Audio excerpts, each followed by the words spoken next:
तो दोस्तों आज हम बात करने वाला है फूड सेफ्टी रिलेटेड टॉपिक्स के बारे में। अगर आपको out of India gulf countries या यूरोपियन कंट्रीज़ या आपको क्रूज़ लाइन में जाना है तो इन सब के बारे में आपको पता होना बहुत ज़्यादा ज़रूरी है। जब मैंने भी अपने गल्फ़ का और अपना क्रूज़ लाइन का इंटरव्यू क्रैक किया था तो मुझसे भी इन टॉपिक में 2-3 सवाल पूछे गए थे। तो इस वीडियो में हम बात करेंगे food cooking, holding, storing, temperature, रिशॉफे और डेंजर जोन के बारे में। तो दोस्तों बात करते हैं फूड कुकिंग टेम्परेचर की। फूड कुकिंग टेम्परेचर हमेशा 75 डिग्री सेल्सियस या उससे ऊपर होना चाहिए। आप एक थर्मोमीटर ले सकते हैं टेम्परेचर चेक करने के लिए। This is the safest method of cooking hot food. और इससे पता चलता है कि आपका जो फूड है वो डेंजर जोन में नहीं है और सेफ़ टू कंज्यूम है। होल्डिंग टेम्परेचर, तो अब हमने खाना बना लिया है सेफ़ टेम्परेचर में और हमने वो खाना गेस्ट को खिला दिया है लिमिटेड पीरियड ऑफ टाइम में, तो वो एक सेफ़ एक्टिविटी हो गई। बट कई बार हमें खाना शादियों में, बुफे में और बैंक्वेट में लंबे समय तक रखना पड़ता है। तो ऐसे में शेफ एंड डिश या फिर फूड कंटेनर जिसमें खाना रखा गया है उसको हम होल्डिंग टेम्परेचर में रखते हैं। होल्डिंग टेम्परेचर होता है 60 डिग्री सेल्सियस या फिर उससे ऊपर। इसके लिए या तो हम फ्यूल, इंडक्शन या फिर हॉट कैबिनेट का यूज़ करते हैं। हमें इसमें मेक श्योर करना पड़ता है कि खाना 60 डिग्री सेल्सियस से नीचे ना जाए, वरना वो डेंजर जोन में आ जाएगा और वो ख़राब हो सकता है। तो अब बात करते हैं फूड स्टोरेज की। हमने खाना बनाया, गेस्ट ने खाया, बट हमारा थोड़ा खाना बच गया, तो अब हम उसको स्टोर कैसे कर सकते हैं? तो सबसे पहले हम उसे ब्लास्ट चिलर में डालेंगे। ब्लास्ट चिलर एक पावरफुल फ्रिज होता है जिसमें हम खाने को डालेंगे और 90 मिनट्स के लिए रख देंगे। इसमें वो खाना 4 डिग्री से नीचे आ जाएगा। अब हम खाने को अच्छे से पैक करेंगे या फिर हम उसे क्लीन रैप करेंगे। अब ये खाना हम फ्रिज में स्टोर कर सकते हैं। नॉर्मल फ्रिज का जो टेम्परेचर होता है वो 3 डिग्री सेल्सियस या उससे नीचे होता है। हम इसमें 3 दिन का टैग लगाएंगे।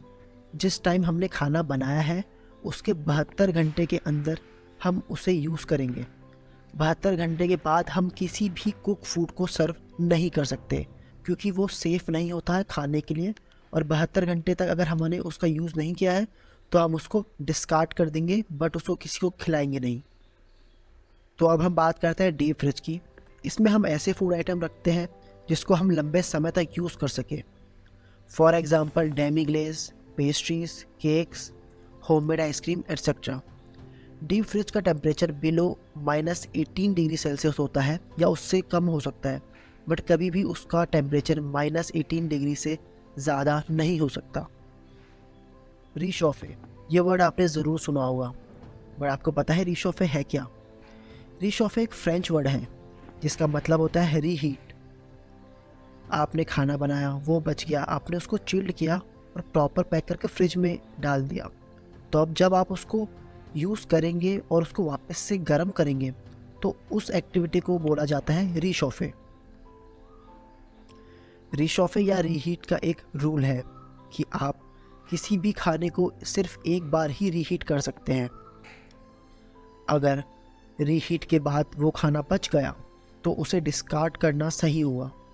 उसे वापस से ठंडा करके हम स्टोर नहीं कर सकते। तो इन सब बातों का ध्यान रखना बहुत ज़्यादा ज़रूरी है अगर आपको out of India food production में जॉब करनी है तो। लास्ट हम बात करेंगे डेंजर जोन की। डेंजर जोन टेम्परेचर की रेंज है from 5 degree Celsius to 64 degree Celsius.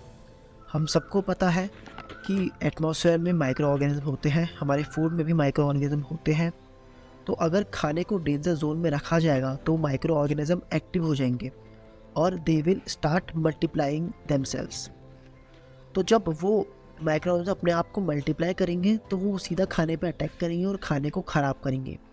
इसीलिए कहा जाता है कि खाने को 5 डिग्री से लेके 64 डिग्री सेल्सियस के बीच में कभी भी नहीं रखना चाहिए। अगर आपको खाना यूज़ करना है तो यूज़ करो, वरना उसको क्लीन रैप करके उसको स्टोर कर दीजिए। तो इस वीडियो में बस इतना ही। हैसेप और फूड कंटेमिनेशन के टाइप्स के बारे में हम नेक्स्ट वीडियो में पढ़ेंगे।